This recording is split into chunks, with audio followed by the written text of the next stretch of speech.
Baik teman-teman, kita bahas sedikit saja tentang as-shairul libad, terkait tentang makalah yang ke-6.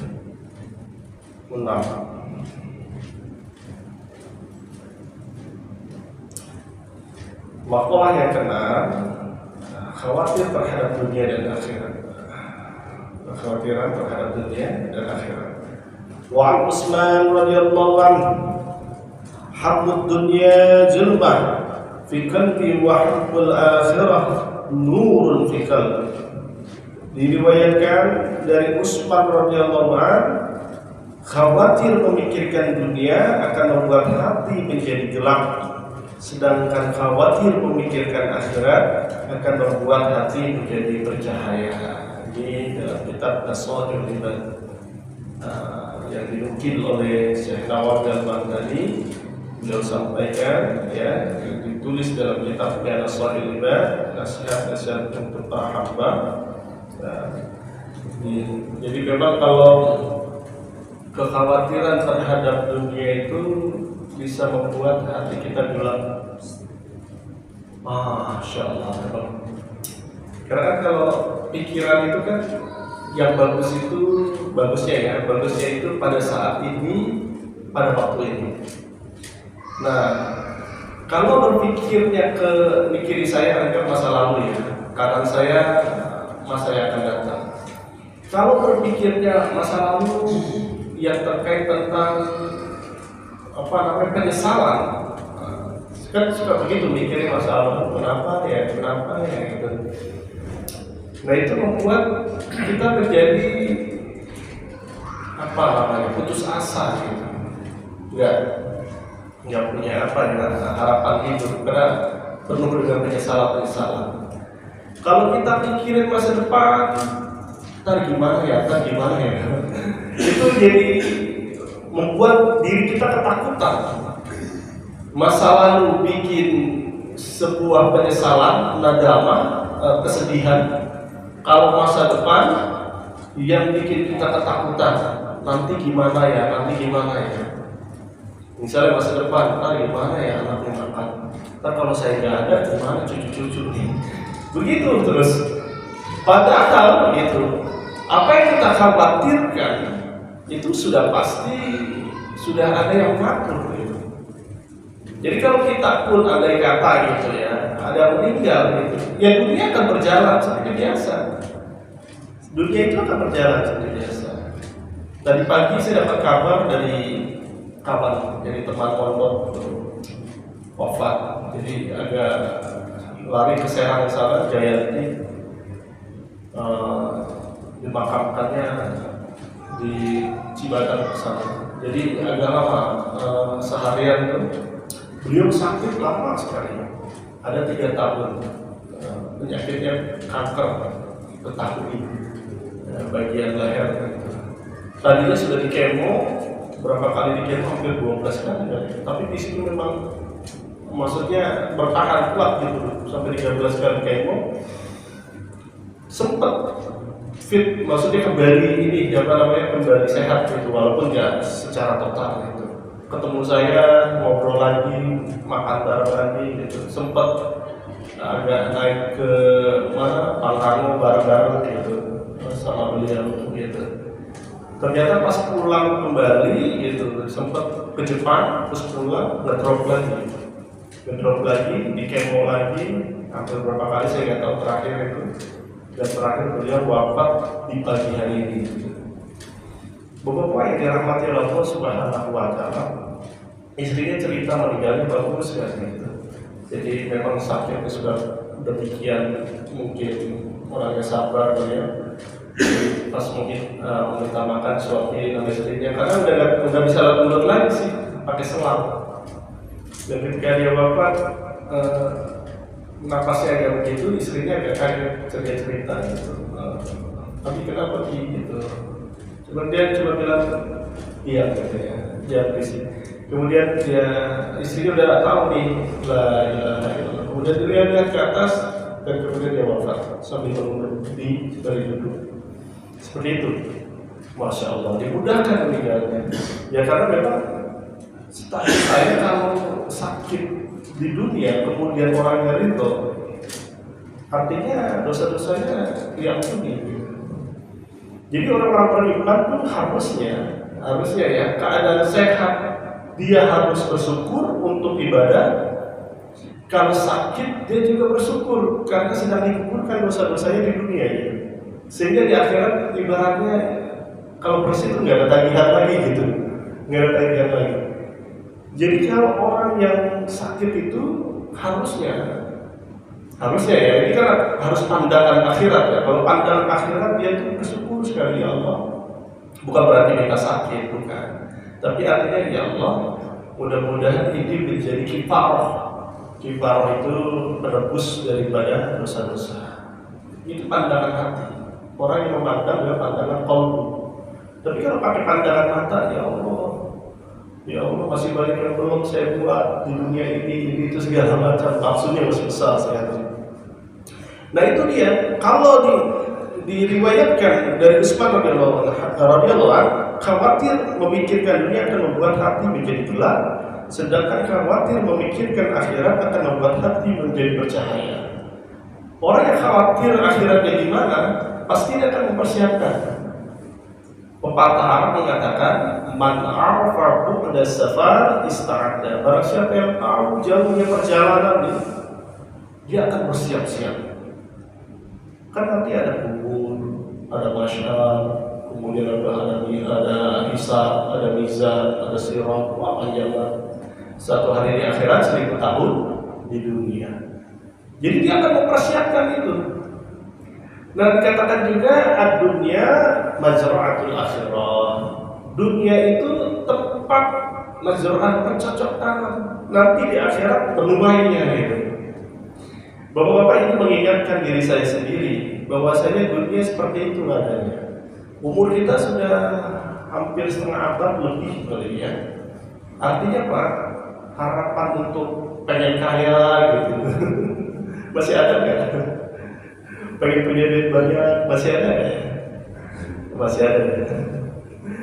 Tapi harapan kita harusnya lebih kuat lagi bagaimana mengumpulkan pundi-pundi pahala untuk nanti kita di akhirat, bekal di akhirat. Harusnya itu diperkuat. Saya ingat kisah Nabi Isa alaihissalam. Ini tentang dunia ini, jahatnya dunia. Jadi Nabi Isa alaihissalam ketika berjalan safar, kemudian ada seseorang yang pengen ikut, pengikutnya. Nah, kemudian Nabi Isa memperbolehkan ikut. Silakan ikut. Gitu. Pengen belajar katanya Nabi Isa kan penuh hikmah dan seterusnya. Ketika di tepi sungai gitu ya, Nabi Isa tuh lapar. Ada 3 roti di dalam yang dimiliki oleh Nabi Isa. Kemudian Nabi Isa bagi 1 untuk yang pengikutnya dan 1 lagi dimakan oleh Nabi Isa. Yang 1 lagi didiamkan saja. Gitu. Setelah makan, Nabi Isa alaihissalam haus, gitu. Buru-buru dia ke sungai terus minum gitu. Pas balik, itu roti yang 1 lagi hilang tuh. Roti yang 1 lagi hilang. Kan ada 3 tuh, yang 1 buat pengikutnya, 1 buat Nabi Isa alaihissalam. Yang 1 lagi harusnya masih ada, tapi hilang. Nabi Isa alaihissalam tanya, ini siapa yang makan? Katanya gitu. Dia jawab, aku nggak tahu. Katanya gitu, aku nggak tahu. Nabi Isa alaihissalam ya intinya ketika ditanya dia katakan aku nggak tahu gitu. Pengikutnya dia nggak tahu. Maka Nabi Isa berjalan kembali. Nabi Isa kemudian di tengah daripada perjalanannya ada seekor rusa dengan ibunya dengan anaknya. Maka Nabi Isa alaihissalam atas izin Allah ya memanggil daripada anak rusa itu, kemudian datang dan menghampiri, kemudian disembelih dan dimakan. Dimakan berdua tuh. Dan atas izin Allah, Nabi Isa katakan, wahai rusa, kembalilah hidup. Tulang-tulangnya pada tinggal tulang-tulang yang hidup kembali. Apakah kamu melihat daripada mukjizat yang Allah tunjukkan kepadamu? Begitu. Ya, aku melihat.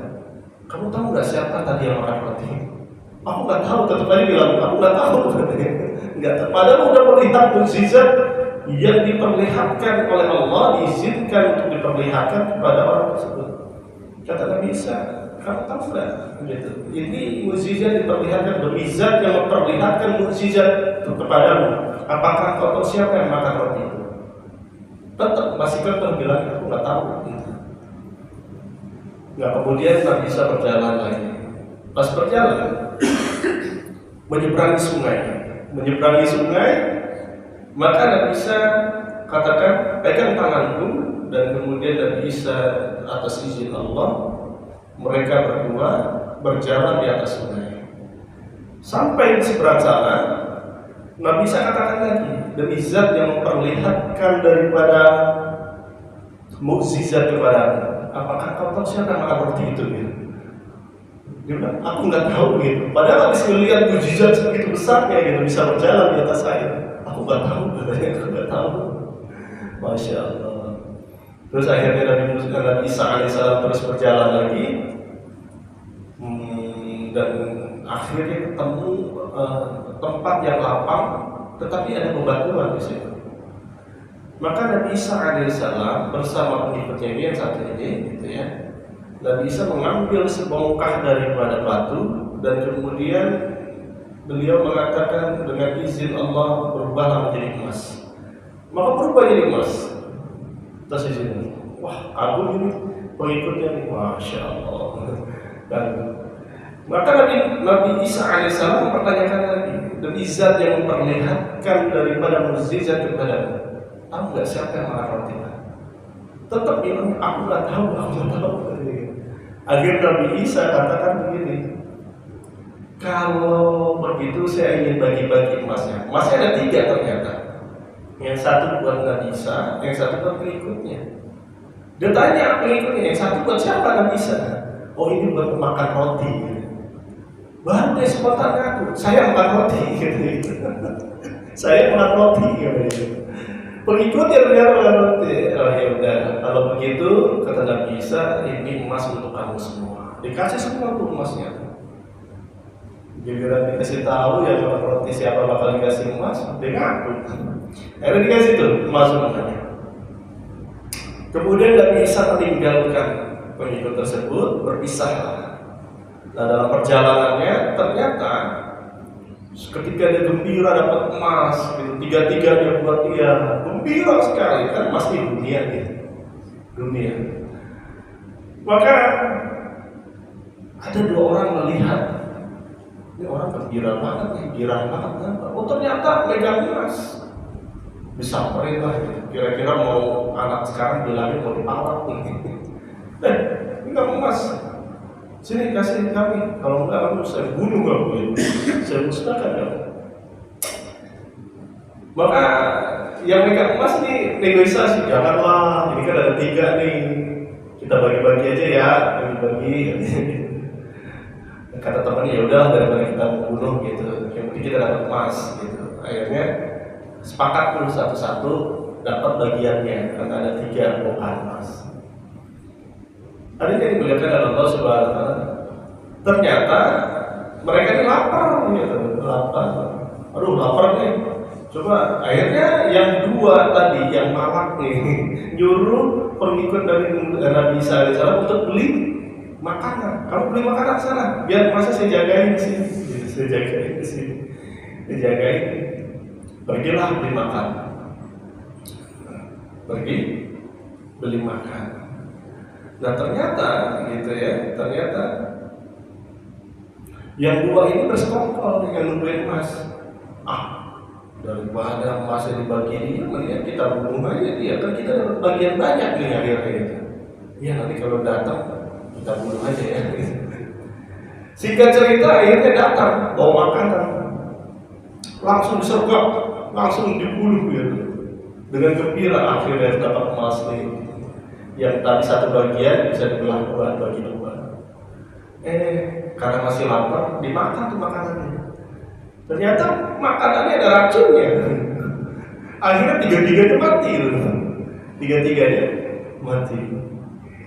Dalam perjalanan panjang Nabi Isa alaihissalam melewati tempat itu lagi dan masih ada mayatnya dan di situ terdapat bongkahan emas. Lalu Nabi Isa menceritakan kisahnya. Ini kisah ini hikmah. Dunia tuh begitu Pak. Masya Allah. Kita nggak sedikit mendengar saudara-saudara berebut warisan. Nggak sedikit kita dengar tuh. Gara-gara dunia. Mudah-mudahan Allah jaga kita semua. Di kerjaan begitu juga. Wah, gaya kodok. Minggir lo, gua mau naik. Sikut kanan, sikut kiri, gua mau naik. Dunia Pak. Dunia yang begitu, bikin gelap hati. Bahkan tidak sedikit kita dengar orang-orang yang ingin meningkatkan derajatnya dalam bentuk keduniaan. Mereka apa? Bersekutu dengan jin misalnya gitu ya, dengan sesuatu yang dilarang oleh Allah musyrik. Nauzubillah min dzalik. Itu dunia Pak. Dunia itu bikin hilang. Ya, kadang-kadang kita juga tuh masya Allah kayak kurang. Ya karena seperti itu dunia itu semakin kita disibukkan kadang-kadang gitu. Akhirnya sesuatu yang biasa kita lakukan bertentangan. Ya mudah-mudahan gitu ya, kalau seandainya tidak berlebihan ya nggak apa-apa. Kalau berlebihan, yaitu tadi berlebihan maksudnya apa? Yaitu tadi dunia menyibukkan sehingga apa? Sehingga melalaikan. Ini kisah juga ada, namanya Sa'labah. Sering kita dengar ya Sa'labah, cerita Sa'labah. Dulu zaman Jaituddin MZ tuh saya masih kecil udah cerita Sa'labah saya dengerin. Tapi nggak apa-apa kita dengerin lagi lah. Dan saya menceritakan ulang kembali. Sa'labah tuh pernah ditanya sama Rasulullah itu, Sa'labah kenapa? Habis salam langsung buru-buru pulang gitu. Akhirnya tahu bahwasanya Sa'labah miskin banget. Punya satu gantian sama istrinya katanya gitu buat sholat. Gantian. Maka Sa'labah minta didoakan Nabi gitu untuk ya minimal sih ya jangan disin banget lah gitu. Akhirnya Nabi berikan dia kambing 2 ekor ya, dan kemudian beranak pinak banyak banget. Wah, dia saking beranak pinak banyak, akhirnya apa? Mas'ul itu apa ya? Sibuk dengan kambing yang ngurusin. Ini mah nggak punya uang atau miskin atau tidak berada masih bisa sholat. Sekarang pas lagi banyak itu kambingnya malah nggak kelihatan pas sholat itu. Alhamdulillah, mudah-mudahan kita dihindarkan. Maka Sa'labah itu seperti itu, Mas'ul jadi disibukkan dengan perkara dunia. Masya Allah, mudah-mudahan ini tamsil buat kita Pak. Jadi jangan juga kita merasa rendah hati itu rendah diri, merasa dari itu enak ya kerja ya, sibuk ya. Nggak gitu juga Pak. Orang yang sibuk kalau jauh sama Allah sama aja gitu. Kecuali dia kerja betul-betul nafkah buat istri dan anak cucu.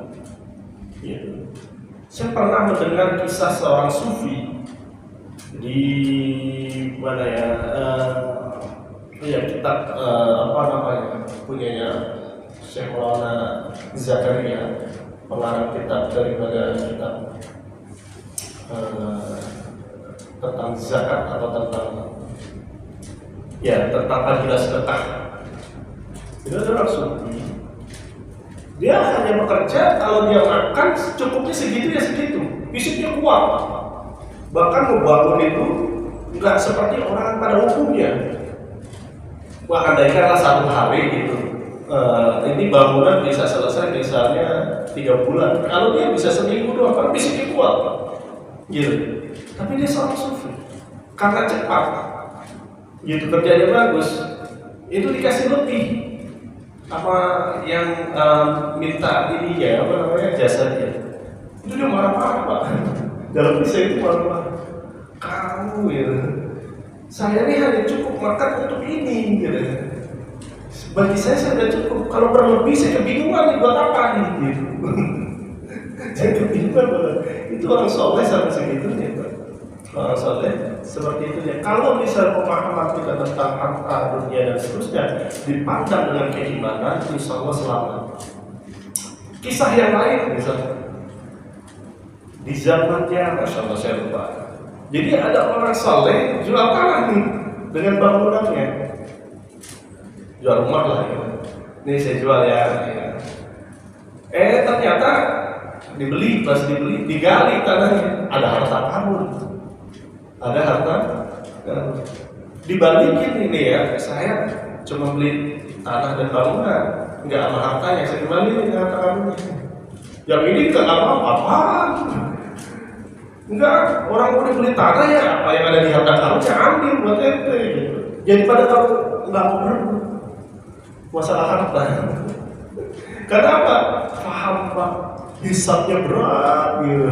Satu kancing aja repot ya. Masya Allah. Kisah yang lain ketika dihisab masalah kampak aja, kampak repot banget ya. Ada terbang kayu. Akhirnya dia coba masuk ke alam kubur dan kemudian dia hisabnya lama atau dia nggak mau deh yang lain-lainnya. Maksudnya apa sih Pak? Maksudnya kalau kita punya harta dunia betul-betul diarahkan untuk perkara akhirat. Maksudnya begitu. Bukan berarti kita nih untuk memilih untuk menjadi miskin, nggak mau kerja, takut dihisab, salah juga gitu. Maksudnya tetap cari nafkah untuk niatkan karena Allah, untuk anak, untuk istri, untuk siapa saja ya. Tetapi diingatkan bahwasanya dunia itu sangat berbisa. Hati-hati. Karena apa? Yaitu karena dunia teman bisa menjadi lawan. Alhamdulillah, yang tadinya sahabat menjadi musuh, yang tadinya saudara nggak kenal. Alhamdulillah. Ini makanya hati-hati Pak.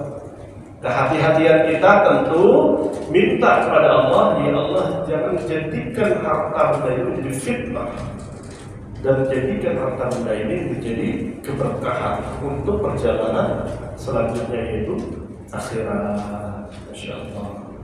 Bapak yang dirahmati Allah Subhanahu wa Ta'ala, inilah pentingnya kita khawatir terhadap perkara akhirat. Itu jauh lebih menghidupkan hati kita dibandingkan kita khawatir perkara dunia, itu bisa mematikan hati kita.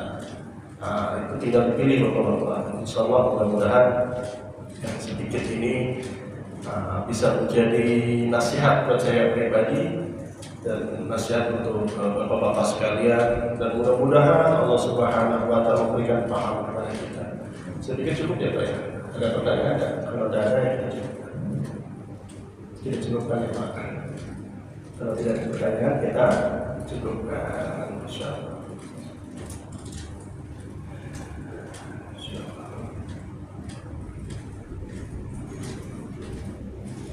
Baik, kita istighfar, astagfirullahaladzim, astagfirullahaladzim, astagfirullahaladzim. Allahumma salli wa sallim ala khairin wa barik wa sallim wa radiyallahu ta'ala an sahabati rasulillah ajma'in. Amin ya rabbal alamin. Hamdan shakiran, hamdan da'iyan, hamdan jamilan, ya rahman karim kasira. Ya rabbana lakal hamdu wa shukru kama yanbaghi li jalali wajhikal karim wa 'azimi sultanik. Ya walal qulim, ya akhral akhirin, ya sabbatil latin, ya rahim وعلى المساكين. لا إله إلا أنت سبحانك إنا كنا من الظالمين. اللهم اغفر لنا ولوالدينا وارحمهم كما ربونا صغارا ولجميع المسلمين والمسلمات والمؤمنين والمؤمنات الأحياء منهم والأموات برحمتك يا أرحم الراحمين. اللهم إنا نسألك من الخير كله عاجل وآجله وعلمنا بما لم نعلم ونعوذ من الشر كله عاجل وآجله وعلمنا بما لم نعلم. اللهم اجعلنا حياتنا كحياة الصحابة وموتنا كموت الصحابة. اللهم اغفر لنا ولوالدينا وارحمهم كما ربونا صغارا. ربنا آتنا في الدنيا حسنة وفي الآخرة حسنة وقنا عذاب النار. بفضلك سبحانك رب العزة عما يصفون وسلام على المرسلين والحمد لله رب العالمين. الحمد لله رب العالمين. Bapak, maaf lahir batin, kita tutup dengan baca kifayah majlis. Subhanallah wa bihamdihi, subhanallah wa bihamdika, asyhadu an la ilaha illa anta, astaghfiruka wa atubu ilaik. Assalamualaikum warahmatullahi wabarakatuh.